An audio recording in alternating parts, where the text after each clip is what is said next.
नमस्कार दोस्तों, welcome to अपना स्टॉक टॉक्स।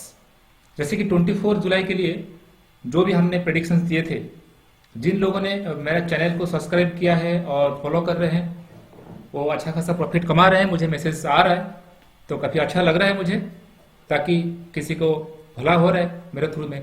और मैं हमेशा बोलता हूँ कि ये मेरा जो चैनल है, मैं इसमें प्रेडिक्शन देता हूँ, उसका ट्रेंड लाइन कैसे ड्रॉ करता हूँ वो भी देता हूँ, और जब मार्केट क्लोज भी होता है कैसे वर्क किया उसको भी चार्ट में समझाता हूँ, और ट्रेंड लाइन के बारे में आपको लर्निंग देता हूँ उसमें, तो डेली बेसिस पे देता हूँ ये।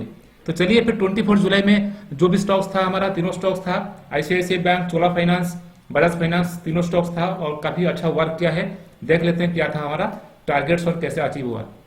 पहला था स्टॉक आईसीआईसीआई बैंक का। तो चार्ट पे पहले से ऑलरेडी वीडियो बना हुआ है, मेरा पहला वीडियो देख सकते हैं आप लोग। और उसके बाद देखिए, इसमें बोला था मैं बाइंग जोन था इसे का इसका आईसीआईसीआई बैंक का ब्रेकआउट 395.80, बट उसने बाइंग जोन को ब्रेक नहीं किया। तो हमेशा हमने दोनों साइड सेफ साइड में लेके चलते हैं, बाइंग या सेल दोनों लेके चलते हैं। तो सेल साइड में हमारा ट्रिगर हो गया, थोड़ा सा गैप डाउन, कुछ पैसा 30 या 40 पैसा ऐसे कुछ गैप डाउन ओपन हुआ था, बट उसमें रिस्क ट्रेडर्स जो भी है आप उसमें एंट्री ले सकते थे, क्योंकि ना वो आसपास हमारा ट्रेंड लाइन के नीचे हुआ था। ठीक है, तो उसमें देख लेते हैं इसमें चार्ट में कैसे उसका वर्क किया आईसीआईसीआई बैंक ने। टारगेट्स तो आपको पता है क्या दिया था मैंने। तो ये रहा आईसीआईसीआई बैंक का उस दिन का जो 24 का चार्ट है। और जैसे कि आपको देख रहे हो मेरा सेलिंग जोन, ये वाला देखो जो आरो मार्क किया मैंने, उसका नीचे देखो कैंडल्स, बिल्कुल मेरा प्रेडिक्शंस था इसी जोन के नीचे सेलिंग आएगा और उसके नीचे उसने सेलिंग, जैसे कि यहाँ जिसने भी ट्रेड किया होगा आपका सामने है रिजल्ट देखिए। और इसी कैंडल में ये देखिए आप, इसी कैंडल में फास्ट टारगेट दे दिया 389 को 384। ठीक है, 389 तो लगभग 5 रुपीज का, अगर यहाँ थोड़ा सा गैप डाउन था तो लगभग 4 रुपीज का आपको इसमें पहला टारगेट दे दिया है। 300 350 का जो भी शेयर है, स्टॉक है, और उसमें मतलब 4 पॉइंट बहुत बड़ा होता है दोस्तों। ठीक है, और उसके बाद जिसने सोचा होगा ठीक है भी ये थोड़ा गैप डाउन था, थोड़ा सा 5 मिनट वेट करेंगे, देखेंगे फिर क्या होगा और बाद में उसमें ट्रेड में लेंगे, तो अगेन आपको मौका दिया है। अगेन आपको टारगेट 1 के बाद भी उसने, जैसे कि टारगेट 1 का ये जोन को देखिए, जैसे ही इसी जोन को इसने ब्रेक किया, यार मैं देखिए मैं उसको ड्रॉ कर दिया मैंने, जैसे कि इसको जैसे ड्रॉप किया, देखो इसको जैसे ब्रेक किया, टारगेट 1 को जैसे ब्रेक किया, वो देखो ये आधा घंटा का चार्ट है, उसको अगर 5 मिनट्स उसमें कर लूंगा तो आपको अच्छा खासा उसमें दिखाई देगा। मैं इसको 5 मिनट्स नहीं तो कर लेता हूं, ताकि आपको अच्छा से समझ में आ जाएगा कैसे कैसे वर्क किया। ठीक है, ये देखो जूम कर लेता हूं। ठीक है,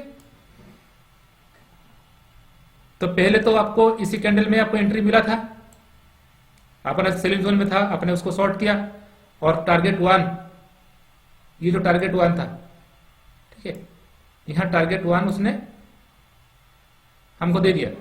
उसके बाद ये थोड़ा घुमा लेता हूं सेकंड आरो को, दोबारा इसने टारगेट 1 को जैसे ब्रेक किया, उसका सामने देखो फ्रेंड्स कैसे उसको जोन्स, इसीलिए बोलते हैं ट्रेंड लाइन जो है मार्केट उसको रेस्पेक्ट करता है। मैं हमेशा बिलीव करता हूं ट्रेंड लाइन में, चार्ट एनालिसिस में, और इसको आप सीख लोगे तो किसी का जरूरत नहीं है टिप्स लेना आप। ठीक है, तो इसको जैसे इसने ब्रेक किया, देखो अगले 5-6 कैंडल में आराम से आपको उसने टारगेट 2 भी, देखिए टारगेट 2 इसमें दे दिया। उसके बाद टारगेट 3 भी, अगर किसी ने स्टॉप लॉस को ट्रेल किए होंगे, अगर इसी जोन में कहीं एंट्री किए होंगे शुरू से, और उसको स्टॉप लॉस को ट्रेल करते करते अगर उन्होंने नीचे आए होंगे, तो तीनों का तीनों जो टारगेट है आईसीआईसीआई बैंक दिया होगा। तो देखो आपको 389 से लेके ये 376, इसका ये देखिए 376 में टारगेट 3 है, तो लगभग 13 रुपीज समझिएगा ना, इसमें 3.7 का 1% होता है। ठीक है, तो करीब 4-5% का, अगर 3.7 का 1% है तो आपको 13 रुपीज का लगा लो कितना परसेंटेज है। तो इतना आपको प्रॉफिट आईसीआईसीआई बैंक ने दिलाया है। ज्यादा वेस्ट नहीं करूंगा, उसमें नेक्स्ट हम देख लेते हैं इसमें भी अच्छा खासा हमको प्रॉफिट दिया है आईसीआईसी बैंक। नेक्स्ट था हमारा चोला फाइनेंस, इसका भी देखिए बाइंग साइड तो उसमें ट्रिगर नहीं हुआ है, सेलिंग साइड का ट्रिगर हुआ है, और उसका चार्ट में देख लेते हैं कैसे ट्रिगर हुआ और कैसे टारगेट दिया। चोला फाइनेंस का देख लीजिए।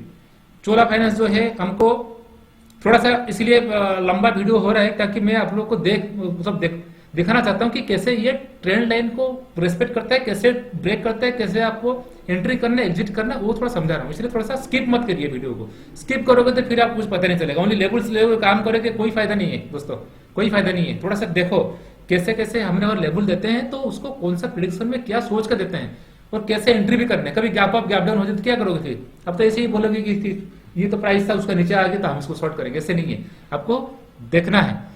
तो ये देखो हमारा सेलिंग प्राइस का नीचे ओपन हुआ, ये देख लीजिए पहला कैंडल सेलिंग प्राइस का नीचे ओपन हुआ। इसीलिए बोला था कि हम 5-10 मिनट वेट करना। क्यों बोला था? सेलिंग प्राइस का नीचे ओपन हुआ तो फिर उसने कोशिश किया ऊपर जाने के लिए। अगर आपने 1:1 रेशियो का स्टॉप लॉस लगा हुआ, अगर कोई भी इसमें एंट्री किया होगा इस लेवल में, अगर स्टॉप लॉस आपको, तो पहला टारगेट मुझे पता है, आपको बोला था मैंने 1:1 रेशियो में रहेगा हमारा, तो अपना पहला टारगेट तो वो ऑलरेडी अगर किसी ने भी एंट्री किया होगा तो इसमें स्टॉप उसको नहीं लगा है। लेकिन फिर भी मेरा जो आपको सजेशन है, पहले अगर ऐसे कोई गैप डाउन ओपन होता है आपको 5-10 मिनट 2-3 कैंडल फॉर्मेशन होने दो, है ना। आपको कोई ना कोई एक अच्छा सेफ ट्रेड आपको लेना है, ठीक है। तो इसके बाद देखो ये चोला फाइनेंस आपको जैसे कि ऑफ गया, यहां तक आ गया, आपने वेट किया, लेकिन जैसे मार्केट घुमा अगेन आपको उसी जोन में ब्रेक मिला, तो आपको इसी का जो ब्रेक किया, ये जो बड़ा सा बियरिश कैंडल उसमें ब्रेक किया, उसी टाइम में आपको सेफ एंट्री था, ठीक है। इसी टाइम में आपको एंट्री करना चाहिए था। जैसे आपने यहां से एंट्री किया और उसका देखो आपका सामने रिजल्ट है, प्रिडिक्शन जो है आपका सामने है, चार्ट आपका सामने है, वीडियो आपका सामने है। कोई मैं ऐसे नहीं कि मार्केट होने के बाद, प्राइसिंग होने के बाद वीडियो बना रहा हूं, पहले का वीडियो आप लोग चेक कर लीजिए। ये देखो टारगेट 1 218 रुपया से 215 रुपया, करीब लगभग 3 रुपया का है, मतलब 200 रुपया का शेयर है और 3 पॉइंट्स का आपको प्रॉफिट बुक हो रहा है। हिसाब कर लो कितना परसेंटेज है। उसके बाद अगर कोई भी स्टॉप लॉस ट्रेल किया होगा तो सेकंड टारगेट दे दिया। देखो चोला फाइनेंस फर्स्ट क्लास अपना, इसमें देखो सेकंड टारगेट भी अपना अचीव हो गया। और आपने और एक नोटिस करो, सेकंड टारगेट का अचीव होने के बाद उसी जोन में, ये देखो उसी का जोन में ये सपोर्ट ले लिया। इसके बाद उसने थोड़ा रिवर्स किया, ठीक है। सेकंड टारगेट हमको दे दिया और उसके बाद रिवर्स किया। कोई नहीं, हमने अगर टारगेट 1 ले लिया है, टारगेट 2 ले लिए, कितना लोगे आप प्रॉफिट? ये स्टॉक मार्केट है, आपको पूरा का पूरा स्टॉक मार्केट में पूरा प्राइसिंग आप नहीं, उसमें नहीं ले सकते हो, ठीक है। अगर आप ट्रेल करते हो तो कोई बात नहीं, अच्छा है, ट्रेल करके जाओ, आपका स्टॉप लॉस प्रॉफिट के, हमेशा प्रॉफिट में रहो, ट्राई करना है आपको। तो ये देखो फिर अगेन इसने रिट्रेसमेंट किया है, फिर ऊपर गया है, ठीक है। ये देखिए आप लोग, फिर यहां से लेके यहां से, फिर देखो यहां से ऊपर चला गया, ठीक है, यहां से ऊपर गया। उसके बाद फिर उसको टेस्ट किया, रिटेस्ट किया, फिर मेरा हमारा फर्स्ट टारगेट को, फिर नीचे आया, फिर टारगेट दिया, उसके बाद फिर नीचे ही नीचे।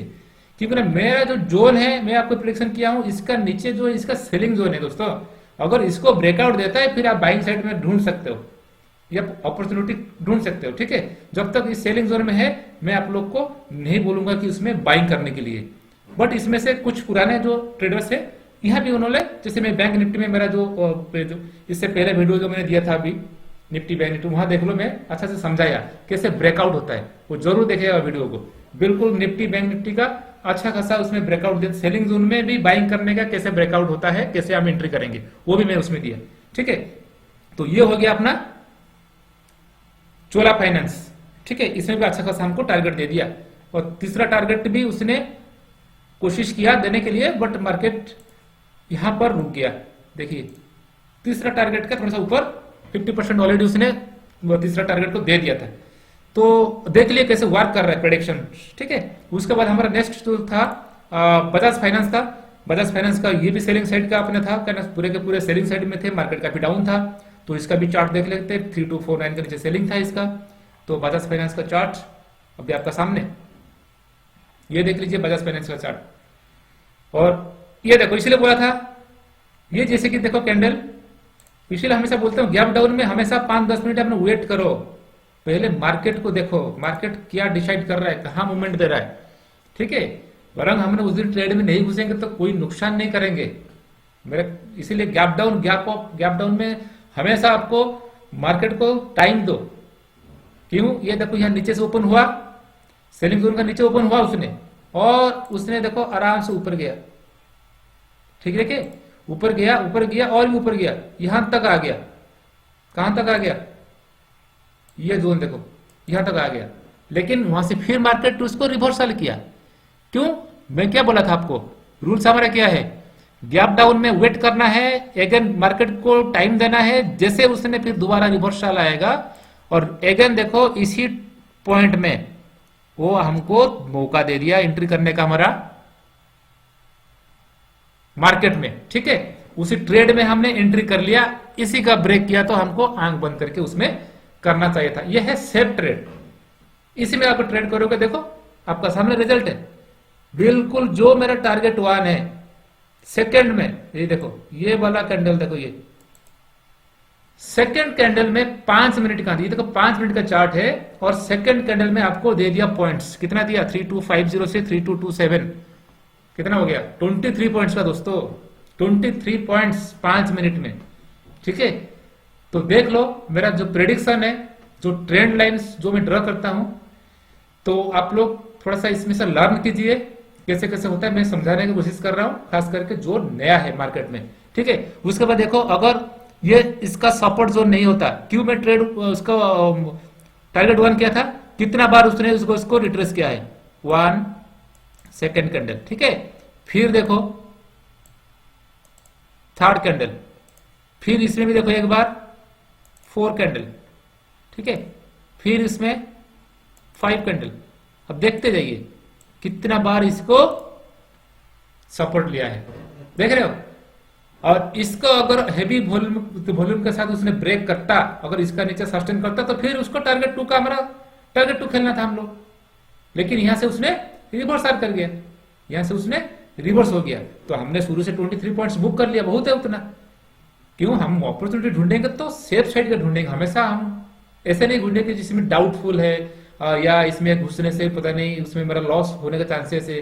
प्रॉपर सेटअप में घुसेंगे, प्रॉपर सेटअप में अगर लॉस होगा तो कोई बात नहीं, होता है लॉस होता है। अगर 5 ट्रेड में 6-7 ट्रेड में अगर 2 लॉस भी हो गया तो उसमें कोई प्रॉब्लम नहीं है। बिना लॉस का तो स्टॉक मार्केट आपको प्रॉफिट नहीं कमाने देगा। ठीक है, अगर 6 आपको सेटअप है, अगर 4 आपको प्रॉफिट बुक कर रहा है, दोनों में आपको अगर लॉस हो रहा है तो खुशी से लॉस बुक करो। ठीक है, तो ये रहा हमारा, थोड़ा लंबा हो जाएगा वीडियो, थोड़ा लंबा हो गया ताकि क्योंकि मैं चार्ट में थोड़ा समझाता हूं आप लोग को, इसलिए लंबा हो गया। तो स्किप मत करो, इसको सीखो। उसके बाद अभी मैं 27 के लिए फिर अच्छा से 2 या 3 स्टॉक अभी मैं आपको लेवल्स एंड टारगेट दे देता हूं। अभी चलते हैं अगले चार्ट के ऊपर, 27 के लिए क्या लेवल्स एंड टारगेट्स। कल के लिए हमारा पहला स्टॉक 27 जुलाई के लिए एस्कॉर्ट को चुना हमने। तो उसमें जो भी लेवल्स है देख लीजिए, बाइंग जोन 1143 के ऊपर अगर सस्टेन करेगा तो आप आगे का जो लेवल्स है टारगेट 1, टारगेट 2 और टारगेट 3 आप प्ले कर सकते हैं। और उसमें एसएल आपको जरूर लगाना है और आपको तीनों का तीनों टारगेट चाहिए और आपको एसएल को ट्रेल करके आप इसमें मुनाफा कमा सकते हो। ठीक है, और ये सेल साइड का 1122.50 के नीचे इसका सेलिंग साइड आ जाएगा। जैसे कि मैं हर वीडियो में आपको दोनों जोन देता हूँ, बाइंग जोन और सेलिंग जोन, ताकि आप लोगों को आसान हो जाए बाइंग साइड में जाना है या सेलिंग साइड में जाना है, उसको डिसीजन लेने के लिए लाइव मार्केट में। तो इसका भी एस्कॉर्ट का चार्ट देख लेते हैं हम। एस्कॉर्ट का चार्ट जो है ये आपका सामने है और इसमें जो भी ट्रेंड लाइंस वगैरह मैंने खींचा है, तो मैं हमेशा बोलता हूँ आप भी अपना ये ट्रेडिंग व्यू का इंटरफेस है, तो आप लोग इसमें अकाउंट खोल सकते हो, ये फ्री ऑफ कॉस्ट है। तो आप उसके बाद ट्रेंड लाइन वगैरह आप इसमें ड्रॉ कर सकते हो। यहाँ से जाके ये वाला जो ऑप्शन है, यहाँ से आपको हॉरिजॉन्टल लाइन, तो वहाँ से सिलेक्ट करके आप इसको जो लेवल्स में दिया गया target 1, target 2, target 3 buying side का और सेलिंग साइड का ड्रॉ करके फिर लाइव मार्केट में अगर आप ट्रेड करोगे तो आपको आसान हो जाएगा, किस टाइम कौन सा जोन ब्रेक कर रहा है आपको आसानी से पता चल जाएगा। ठीक है, तो ये हमारा एस्कॉर्ट का रहा है। एस्कॉर्ट काफी अच्छा मूवमेंट किया था, बट अभी थोड़ा डाउनफॉल है। हो सकता है कि इसका नीचे जो मेरा ये जो जोन है आपको दिखा देता हूँ। ये जो जोन मैंने ड्रॉ किया पहला जो अपना सेलिंग जोन का है, इसका नीचे अगर एस्कॉर्ट का प्राइस आता है तो आप लोग इसको शॉर्ट कर सकते हो। थोड़ा सा सस्टेन होने देना है, अगर सस्टेन होता है तो फिर आपको नीचे का जो भी टारगेट से आपको दे देगा, ठीक है। और ये जो बाइंग ट्रेंड लाइन है, इसके ऊपर अगर प्राइस जाता है तो आप बाइंग ट्रेड में उसमें एंट्री ले सकते हो, ठीक है। तो फटाफट चलते हैं। नेक्स्ट हमारा जो स्टॉक रहा वो रहा आईसीआईसीआई बैंक। पिछले 24 का भी आईसीआईसीआई बैंक का भी दिया था, और आईसीआईसीआई बैंक का भी मैं 27 जुलाई के लिए भी प्रेडिक्ट कर रहा हूँ। उसका जो भी जोन दे दिया मैंने, बाइंग एंड सेलिंग जोन 385.50 के ऊपर उसका बाइंग जोन है, और 375.85 के नीचे उसका सेलिंग जोन है, ठीक है। तो ये काफ़ी अच्छा स्टॉक है, मूवमेंट अच्छा इसमें रहता है, इसमें भी इंट्राडे के लिए बहुत अच्छा स्टॉक है ये। तो इसका भी चार्ट्स में देख लेते हैं आईसीआईसीआई बैंक का चार्ट्स पैटर्न कैसे ड्रॉ हुआ है। और ये रहा हमारा आईसीआईसीआई बैंक का चार्ट है। जैसे कि आप देख पाओगे कि कल ये जो जोन था, ये थोड़ा सा यहाँ से हाई लगाया था और कोशिश किया था, बट उसको ब्रेक नहीं कर पाया। तो इसलिए मैं प्रेडिक्ट किया कि ये जो जोन है, इसका जो ब्लू जोन है, इसके ऊपर उसने अगर प्राइस को सस्टेन करता है तो ये आईसीआईसीआई बैंक आपको अपवर्ड मूवमेंट दे सकता है। और उसका नीचे सेलिंग साइड के लिए भी आपके लिए ट्रेंड लाइन भी ड्रॉ किया हुआ है, ये देख लीजिए। ये प्राइस का 375.85 के नीचे अगर प्राइस इसका आता है तो टारगेट 1, टारगेट 2, टारगेट 3 दोनों इसमें ट्रेंड लाइन ड्रॉ किया हुआ है। उसी हिसाब से आप लाइव मार्केट में ट्रेड कर सकते हो। तो नेक्स्ट जो है सबसे फेवरेट स्टॉक है मेरा, जो हमेशा मैं इसका देता हूँ। तो इस बार भी हमने बजाज फाइनेंस को रखा है हमने, क्यों ये अच्छा मूवमेंट स्टॉक है, इंट्राडे के लिए बेस्ट स्टॉक है आपको इसमें खेलने के लिए। तो इसका चार्ट देख लेते हैं हम। बजाज फाइनेंस का चार्ट ये आपका सामने है। जैसे कि कल का जो इसका प्राइसिंग था, अब देखिए ये जो ब्लू जोन एंड उसका नीचे का रेड जोन उसी के बीच में था, काफ़ी फ्लैट था, कि मतलब जहाँ से ओपन हुआ था कहीं ना कहीं उसी जोन में उसने यहाँ ओपन हुआ था, और उसका जो क्लोजिंग दिया, क्लोजिंग उधर ही दिया। तो हो सकता है कल अगर ये जो बाइंग साइड का मैं दे दिया, ये वाला जोन जो बाइंग का ट्रिगर जो है, ये 3269 का जोन जो है, अगर इसका ऊपर प्राइस का ब्रेकआउट देता है तो ये आपका अपवर्ड मूवमेंट ऑफसाइड का जो भी टारगेट है आपको दिला सकता है, ठीक है। और उसका नीचे कल का जो लो था वो 3220 था, ये काफ़ी टाइम से 3220 को उसका सपोर्ट लेवल उसको मान के चल रहा है। अगर उसको ब्रेक करता है तो फिर बजाज फाइनेंस आपको नीचे का आपको जो भी ये पूरे जो भी हमने ट्रेंड लाइन खींचा है, टारगेट 1, टारगेट 2, टारगेट 3, उसका तरफ वो लेवल आपको भी देखने को मिल सकता है। तो ये रहा कल 27 जुलाई का तीनों स्टॉक। देखते हैं कल कैसे ये वर्क करता है। और जैसे कि निफ्टी एंड बैंक निफ्टी का तब कल वीडियो अपलोड कर दिया था मैंने, तो अभी देखे होंगे वहाँ भी अच्छा खासा प्रॉफिट्स लोग उसमें कमा रहे हैं। तो जो भी बिगिनर्स है तो उनको पता होना चाहिए कि कैसे ट्रेंड लाइन्स वगैरह हो रहा है, ताकि मैं इसीलिए लाइव चार्ट के ऊपर ट्रेंड लाइन ड्रॉ करके समझाता हूँ, ताकि उन लोग को थोड़ा पता चले कि कैसे ब्रेकआउट होता है, कहाँ से एंट्री लेना है और कैसे एग्जिट लेना है, ठीक है। और चैनल में अगर अच्छा वीडियो आपको लगता है, अच्छा प्रेडिक्शन आपको लगता है कि हाँ अच्छा वीडियोस बन रहा है, प्रेडिक्शन सही जा रहा है, तो चैनल को सब्सक्राइब कीजिए, वीडियो को लाइक कीजिए। और आपका जो नया फ्रेंड्स है, खास करके जो भी उसमें शेयर मार्केट में एंट्री लिए हैं, जिसको कोई नॉलेज नहीं है, उनके साथ शेयर करो